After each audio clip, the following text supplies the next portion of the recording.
I was 22 when I realized all that bitterness that I had against athletes, against people who were like physically fit when I was a kid, it started manifesting. And I had to look at that and say, I had to ask myself, why are you so angry? I want to be able to lift weights. I want to be able, and I felt something inside of me that goes, what's stopping you? What are you doing besides being bitter about something you think you can't do? It's ridiculous. Have you ever heard the phrase becoming the best version of yourself? Yeah, me too. But what does that even mean, and how do we become that person? I'm here to help you navigate through those questions and come up with actionable steps in order for you to live your best life. We've got to discover what we want. We've got to figure out a plan on how to get there, and then we have to go. We can't just sit and wait any longer. Life won't wait on us. So come join me on this constant journey to become the best version of yourself and to find your best you. I'll see you on the other side. All right, what's up, everybody? Welcome back to Nick Carrier's Best You podcast. I'm fired up today, and you guys should be as well for this inspiring interview we got coming up. I got the man Chase Akers with me here today. Thanks, man. Glad to be here. Yeah, appreciate you coming in. Yeah, it's going to be awesome. We met last week to discuss coming onto the show, and we're both fired up about it. Yeah, so I know too. we're going to have some great stuff for you guys today. So Chase has an amazing story. If you guys haven't heard about Chase before, he had an article written about him in Nashville Fit magazine, and he's been doing different things like this in the fitness world kind of ever since. So the way we want to start is get into your story. So basically, you were born 3 months early. So I kind of just want to get into what your mom was going through during the pregnancy and maybe what the doctors were telling her and all that kind of thing. So I'll let you take it from there. Yeah. I don't really know a whole ton of the story in terms of like what she was experiencing during her pregnancy. But I guess I can give like kind of a bird's eye view as to what my diagnosis is, just for those. I mean, cerebral palsy it's a common disorder, but it's not something that I feel like is talked about in a lot of media or in a lot of, medical journals or anything kind of outside the inside community with health. CP is a neonatal stroke, meaning it's a stroke that happens only in the birth canal. Okay. And so it's, essentially what it is, it acts like a stroke that one might have in later areas of life, except that it's only brought about in birth. So cases can range in severity from hardly noticeable, maybe to, limbs might be different, have differential lengths, or right, all the way to complete wheelchair bound. In my case specifically, it's more mild to moderate in that the most visible aspect or most noticeable aspect about mine is a length differential in limbs and a slight limp. So in terms of, as the original question was like what the doctors were telling you. Yeah. Just because I know from learning your story, I know that they were concerned with the birth. Yeah, they were concerned. She had two miscarriages previously before me.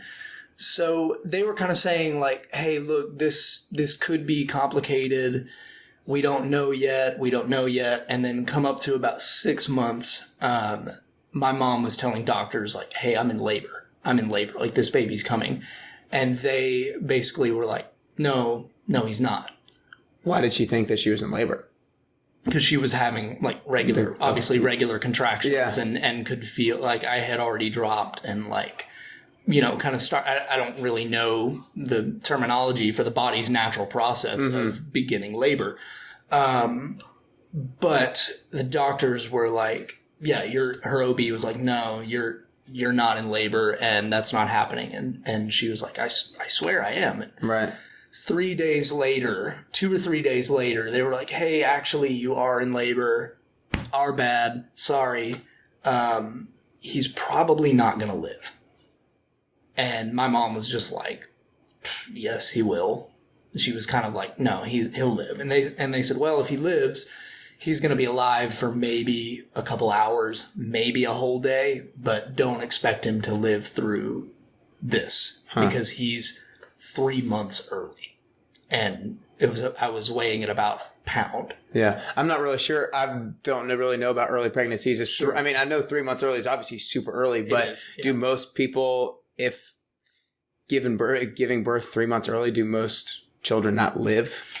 I don't know. I haven't read any statistics on that, but I feel like with modern technology, it's becoming more and more common to see NICU babies and premature babies make it in all aspects, like make it out with no issues, no issues that have developed like prenatally or postnatally. But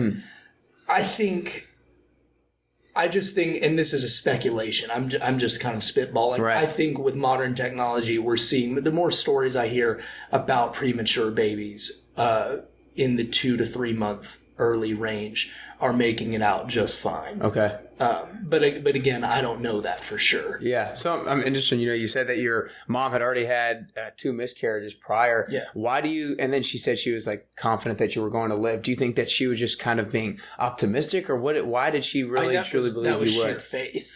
I think she was just like, no, he's going to live, like in absolute faith in God. Like this is happening. He's living, and they said, okay, cool. Like we'll proceed. We're gonna get him out and.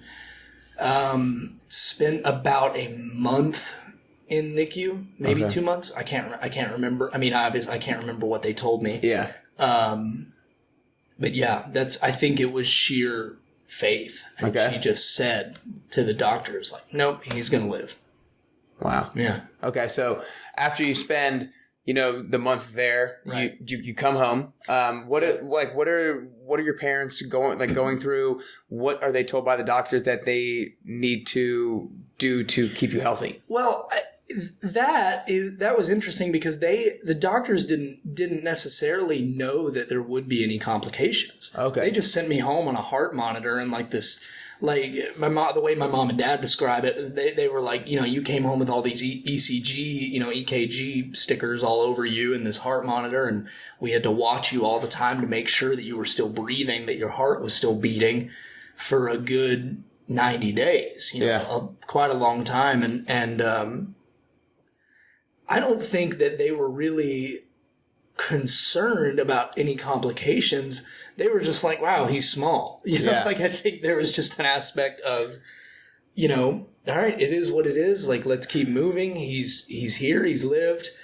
That's something I should ask them. Like, what was the thought process around? I mean, I couldn't imagine at 25, like my age now, like having a son or a daughter that's that premature and coming home and just being like, oh my gosh, what do I do? Like, I don't even know how to be a parent, much less like now there's this seemingly uphill battle of, parenting and starting off that journey. Yeah. And I think I heard you say in that other podcast that you're the size like an iPhone. Like, do you know how much you weighed when you came home? A pound. A pound. 1 pound.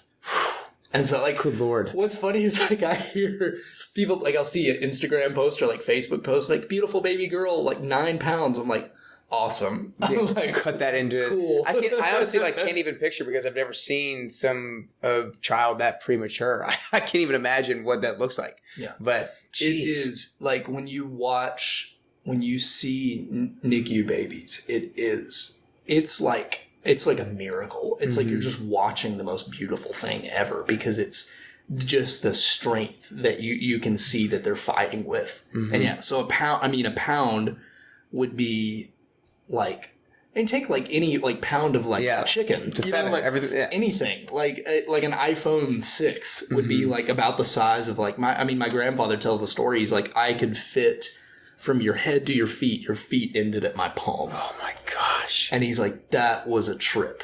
That's absurd. Yeah. That's crazy. Okay, so your parents didn't really necessarily, your parents and the doctors didn't really necessarily know that you were going to have further complications. So at what point do they realize that there's something else wrong here? Probably around age like 1.5, 2, when they were noticing that I had developmental disability in terms of like, he's not really crawling super well. He's not like, I couldn't really, there were like, kind of primal movements that we have as humans, like like crawling, bear crawling, rolling, like things like that are in the human nature of movement. They were saying that that's something I was really struggling with. And they said, oh, you'd probably grow out of it. Like, it's not an issue. Some kids develop later. Like, some kids talk later. Some kids walk later. Not a big deal until I started walking. The way I hear the story is once I started walking, they were seeing like a pigeon toed kind of thing and putting...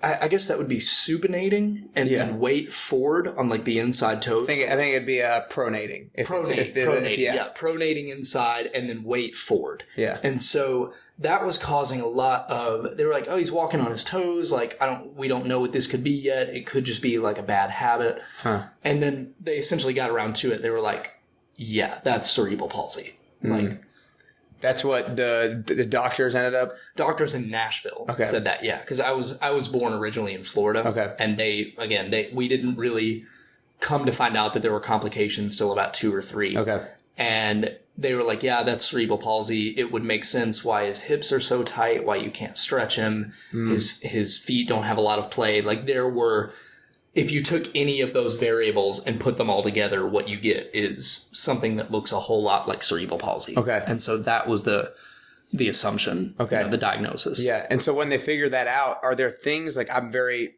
not knowledgeable about cerebral palsy. Are there certain things now that like they give you medication wise, they give you certain things like exercises that your parents need to do with you that in order to help? Would be, that's a big thing. So the conversation around CP and therapy is a really interesting one. And I've got multiple friends with CP with a similar diagnosis to mine. And we all kind of have a similar story. I obviously won't speak for them, but, when it comes to, like physical therapy, or I guess that's what you're talking about. Yeah. Stretching, you're basically fighting. Because what it is it's dormancy in neurotransmitters. It's the brain can tell these limbs, do this, stretch this way or open up this way or angle, turn this way, turn that way. But the limbs aren't getting that message because there's atrophy and there's basically, like I said, dormant neurotransmitters that are not getting that message. It's being sent by the brain. But again, this is damage to the motor, like the central, kind of motor command center of the brain. Yeah. And so some cases you see there's speech issues. Some cases there's cognitive issues. And some cases there's, all 4 limbs are affected. And in my case, like I said, it's just 2. It's my lower body. But they, doctors were saying like, you're basically wanting to fight against what the muscles are trying to do. And they want to stay in a state of tension. Okay. And that's where the subtext of my disorder, or my case, which is called spastic diplegia, meaning that these muscles stay in a spastic state all the time, hence the tightness, hence the restriction in mobility, leading to muscular atrophy. Okay. So basically, like I make the comparison of like if you were to hold a fist all day, it's going to damage those muscles because they're constantly in a state of contraction, right? Spasticity. And so what's going to happen to that hand is everything else around it is going to atrophy because it's not having the counter muscles are not having a chance to breathe and a chance to open and do their actions. So that's what's happening with spastic diplegia is you're facing dormancy that leads to atrophy. Does that make sense? Yeah. No, definitely does. Definitely does. So I want to progress a little bit towards kind of, obviously your parents know you have CP, the doctors know, but when do you kind of grow into a little bit of consciousness Oh my of God. knowing that Yeah. maybe like you're not like everybody else? Yeah, that was the biggest mind warp. Okay. Was I think from an early age, like I have to commend my parents for being very explicit about they did not sugarcoat anything. Right. They were very much like, you have a disorder. Okay. And we're not going to sugarcoat this and tell you that you're just like everybody else. I think I came to that agency and that consciousness when I was like 3, Wow. 4. Like, when is like kindergarten? Like, Yeah, preschool, 4, 3, 4, 5. So like, I just kind of knew because like I couldn't run as fast as the other kids, and I would just like trip and fall. And like, keep in mind, we'll get to this in a minute, but like at age 5, I had this corrective surgery that was like, it was like taking a wrecking ball to a, just demolition a building, starting over. So, but I felt like I had the conversations I was having with my parents were such from an early age that it was very apparent. Okay. Like, nope, you're different. Wow. And there was never any malice in that. It was just preparing the child for life. You know, like, here's what life is going to be like. Yeah, no, I mean, I think that's important. We're going to be here for it is. Like, we're going to be here for you, but we're not going to sit here and lie to you and tell you that you're exactly like every kid on the block, because you're not. Yeah, because I think that a lot of times if you don't address something right away and you kind of like push it off, then it just kind of mounts and it gets bigger and bigger and bigger. The body keeps the score. And so if we, like, I'm learning this later in life now, like if that had festered and if you kept something basically hidden, that child is going to become more curious and more curious and more curious. You wouldn't want that child to become 13 going, hey, what's the deal here? And I think that's what, even 10, even like younger than that, I think that's what's commendable to families that are willing to have those tough conversations and say, here's the deal. So when you said the body keeps the score, what do you mean? That is a book by Dr. Besser Vanderkolk. Okay. It's a pretty deep psychology read. Yeah. And it talks about the fact that the body holds on to trauma. Okay. And so basically the overarching theme of that book is, if there are not conversations about things that either happened or have happened in the past or are happening right now, and they're festered and they're pressed down, the body keeps the score. The body will react to you. You can start seeing chronic illness or chronic depression or things of that nature. And that's basically the theme of the book. It's like, I'm thankful that from an early age, I know that's kind of jumping way, way across eras here, but from an early age, I was able to know, hey, you are different, but that doesn't necessarily mean that your goals are different. Like, it doesn't necessarily mean that your life has to be different. Yeah. Like, qualified as, there's not a special, there's not only rooms you can go, or there's not only things you can do, or only jobs they can get that you can't get. Like, that was the message. And so in that regard, yeah, the body keeps the score even in a young child, is when we're willing to have those tough conversations. I think, I mean, children are intelligent. They can understand things on much deeper levels than I think we often give them credit for. So having that hard conversation, I feel like, in my mind, like unlocked a door in early life to go, okay, like, here's what it is. Like, let's get it anyway. Like, let's go. Yeah. Well, I'm very interested actually to get more into basically that, and like kind of setting the, the disability or disorder aside and still attacking. But, you mentioned the corrective surgery, and we'd be remiss if we didn't talk about it, because I think it's just incredible after knowing a little bit of the story. So tell me a little bit about the, the corrective surgery and what all you went through and what it did to you, basically. Yeah. It's pretty simple. I don't have to spend a whole ton of time here, but, basically, like I said, I had been walking heavily pronated, weight forward, toe first, complete the gait was completely wrong for what should be, what should be appropriate for a child of that age. Yeah. And so the pediatric orthopedics at Vanderbilt were like, hey, we have this thing where we have this procedure where we can go in and it's warning, graphic content. It may not be suitable. We can go in and cut all of these affected muscles, lengthen them, turn the femurs outward, and bolt them back into place. Right. What? Right. So if we have... I have to like draw like a map in my head of exactly what you just said. Well, like if you have picture a bungee cord, or like I'm seeing like a TheraBand on like over there.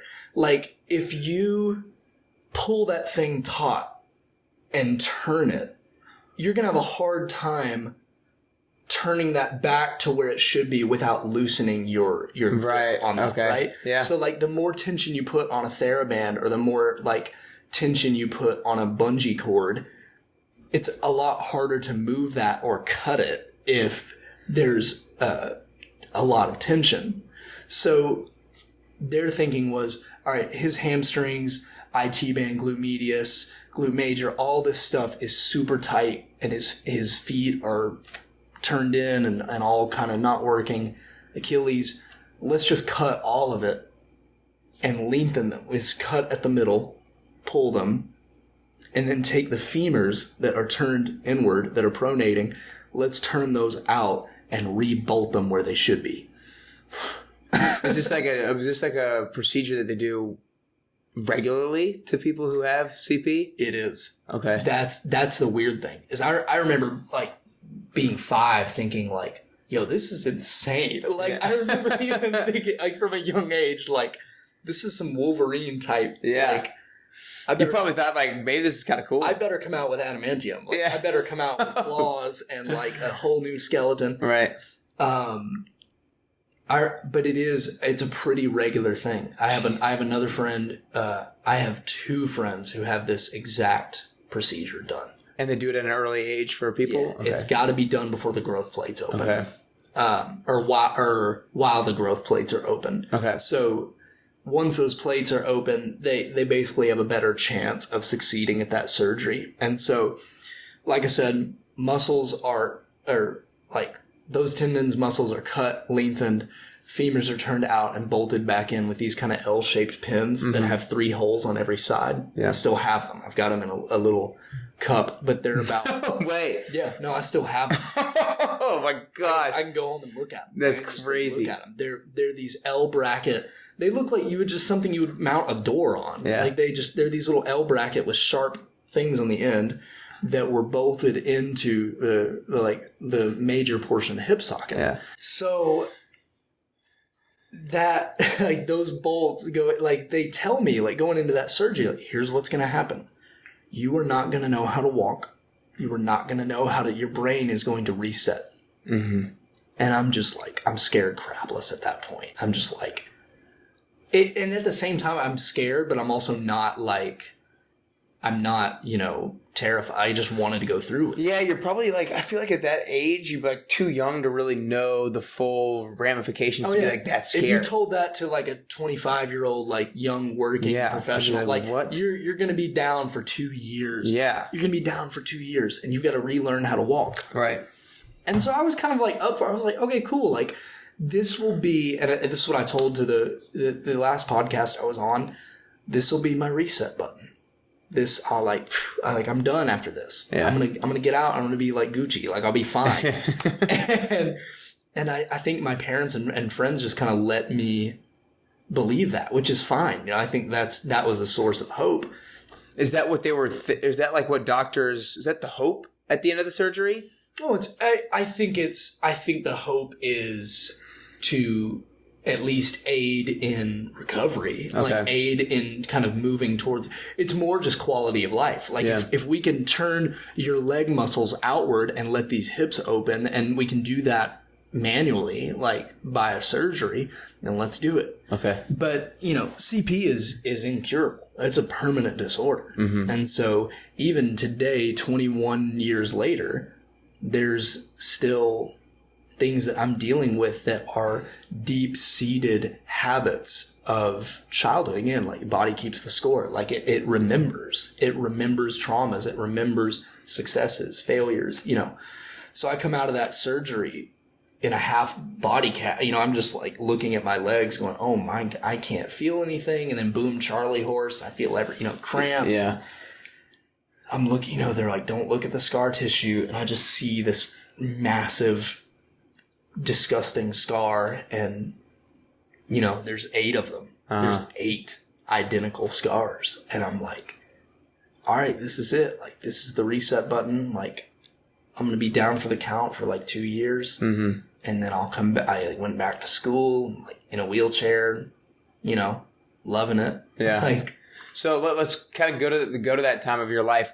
Yeah. Did you feel I feel like your parents probably did a pretty good job of, like you're disabled, but don't let that hold you back from doing anything that you want to do. Did you feel like that at a young age? Like, did you feel like you held yourself back at all from doing things that you maybe would have done otherwise? Or did you feel like, expand on that a little bit?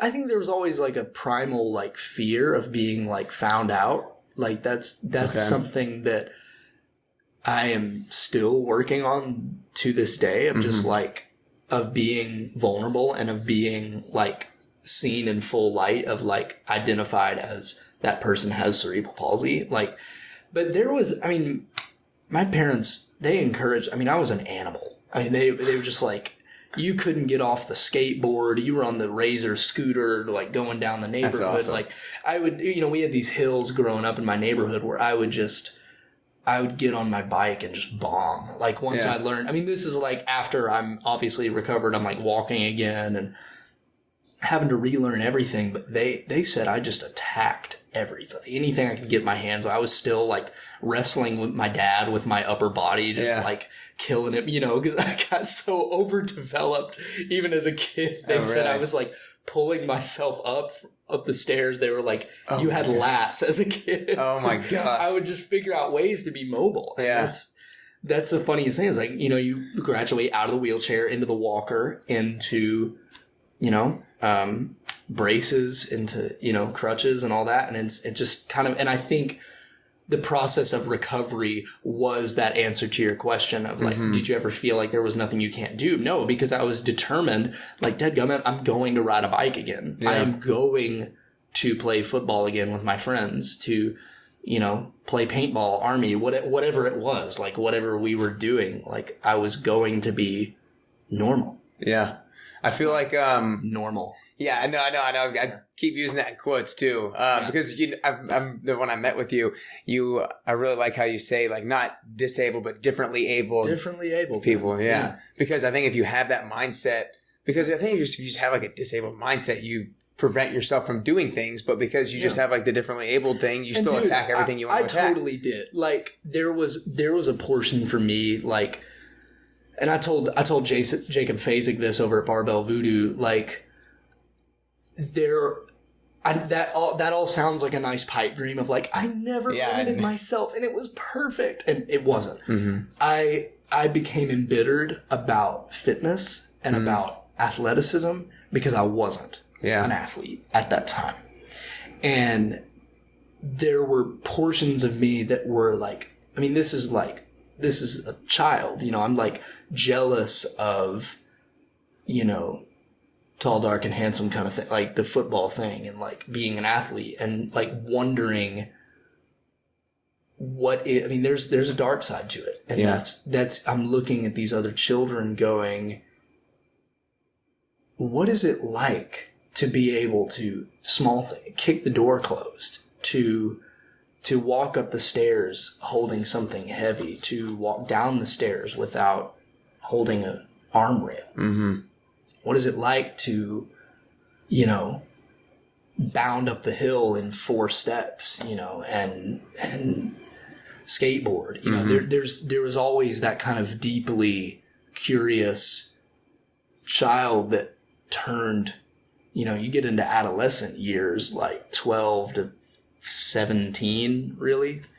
And that became the bitter version that's when it hit. It was like, you're different. Yeah. And you're different, and your community is showing you that. Like, wow. But again, we have a choice in that. And at that time, I made the wrong choice. I made the choice to be angry. And I don't think, like, and I had parents who were fighting against that, who were saying, you don't have to be angry, you don't have to be jealous, but we understand why. Yeah. And I think that's what tore them up, was just like, they want to see their son do well and have fun and make friends and stuff. But kids are terrible. Yeah. Like middle school, high school, like kids are terrible. And that's kind of where, like, yeah, there's a light side to where I didn't necessarily stop myself from trying anything. Yeah. But the mental aspect there was definitely some self-limiting bitterness. Right. That was angry. Yeah. And I acknowledge you for, saying now that there's still a choice in it, and that like you Absolutely. did not necessarily make the right choice, but it's obviously it's easier to say now looking back on it. But it's like, I mean, you had these things that were holding you back from doing things that, again, quote, normal people are able to do. So I think it's just natural to have those sorts of things. And I think everybody in everyday lives always thinks what we're lacking, and instead of what we have. So like, when's kind of like the shift? And we'll get into the fitness here, and it might be the fitness part of it that was the shift for you. But when was the switch from like maybe the like victim mentality, if you will, that like, why am I not like these people? Why am I being like, why are these my circumstances? To being like, this is how I am. I'm going to make the most of this. Like, was there like any one particular moment that was a switch for you? It was just kind of like a gradual. Yeah. There were multiple moments. Before I get to the kind of pendulum shift that fitness brought, I always had music growing up. That was my thing. It was like, once I got on stage, strap the guitar on and start singing, like, boom, the playing field was level. Why?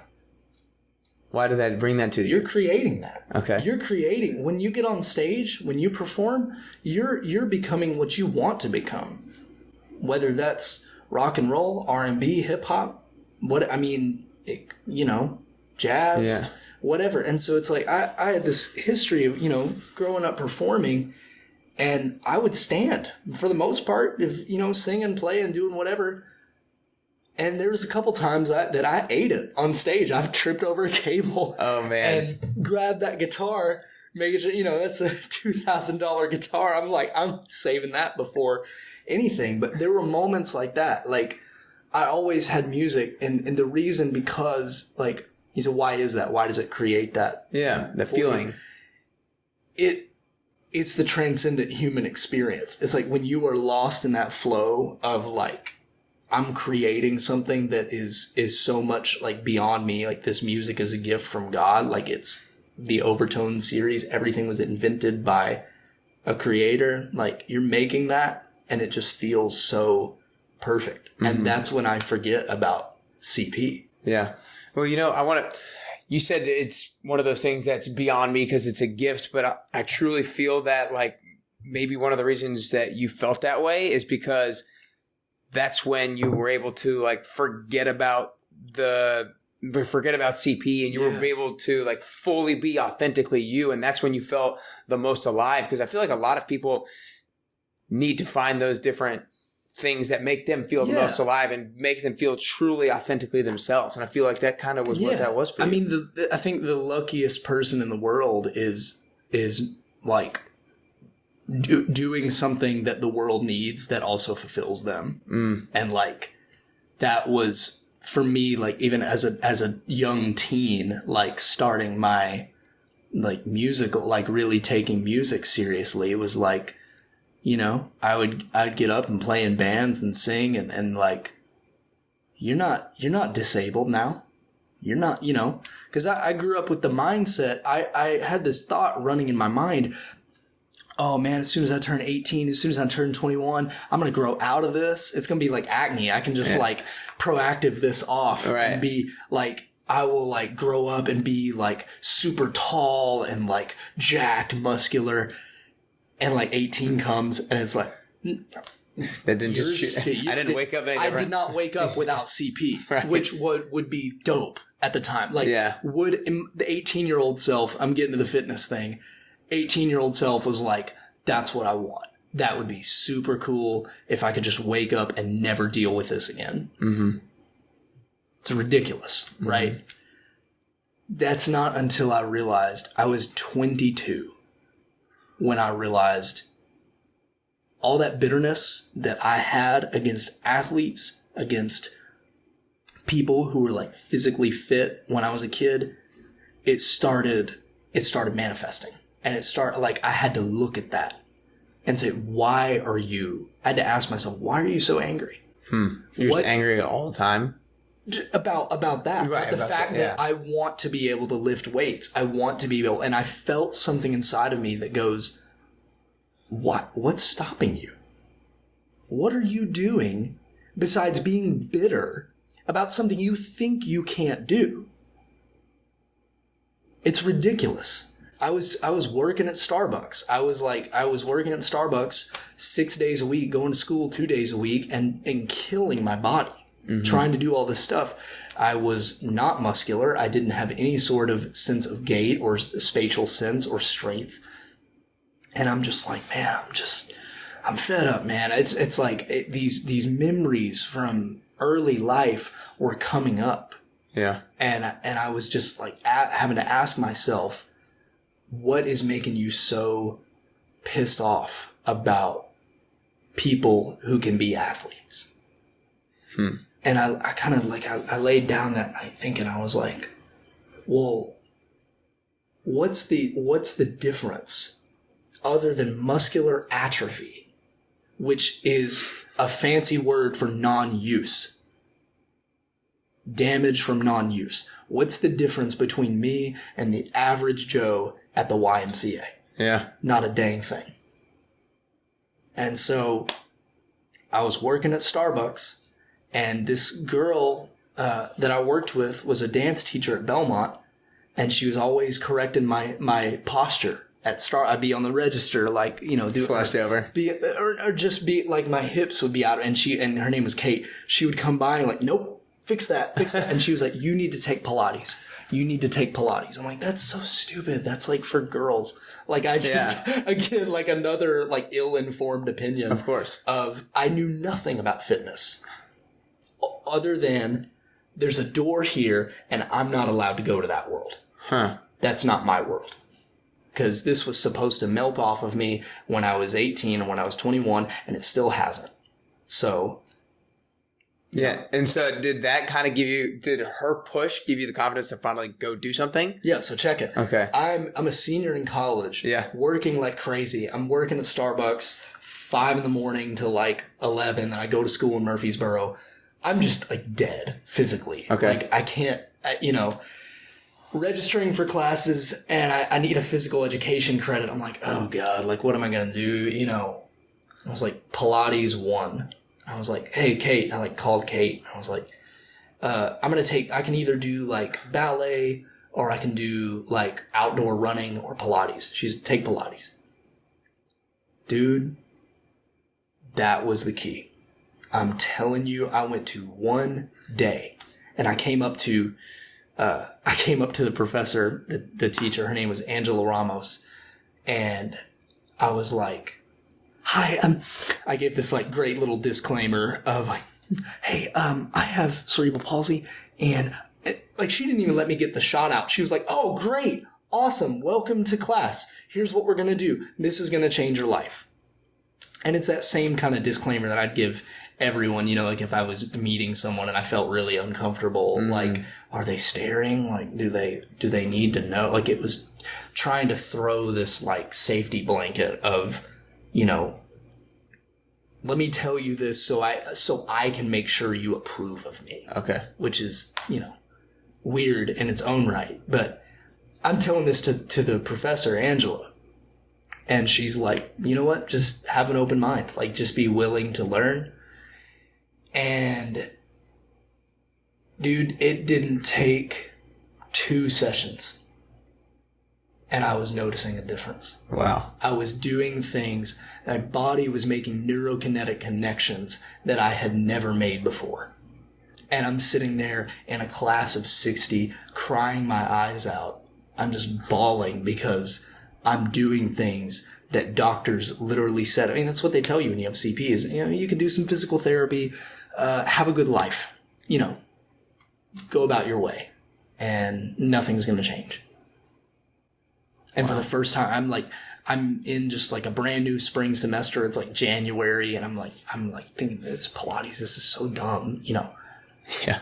And boom, everything just blew up in my mind immediately. It was like the first day I get on the mat and it's like success. Yeah. So boom. When that happened the first time, did that give you confidence to go? Like, what are some other things that you maybe went and did now that you didn't think you would have been able to do in the past? Oh God, yeah. Like did it just start to like snowball? Well, because snowball effect. You know Pilates, like as an athlete and a trainer, like you know what it does to the body, and it's a complete connection from head to toe. And so I started taking.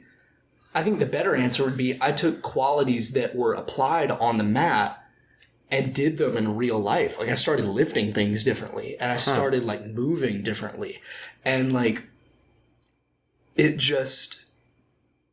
started making my life function different. And I was in there twice a week, and and I'm getting this great class. I'm learning all these movements. 'Cause I had done yoga before. I had kind of dabbled in weights, but never had I done something so challenging that was making my entire CNS shake and just go crazy. Like I'm laying on that mat pouring sweat from one little pose. And so I'm going around in life. By this time, I had already been riding a little motorcycle, and I had already been I started kind of learning how to do that better, like how to swing my leg over the bike and do that better, or started doing things like grapevines and bear crawls, like developmental stuff that I had never learned. Pilates was like the door that just kind of opened to relearning infantile movement, which is a trip. Does that answer the question? Yeah. And throughout this process, I guess, is the bitterness and the anger starting to slowly melting off? It's melting off, man.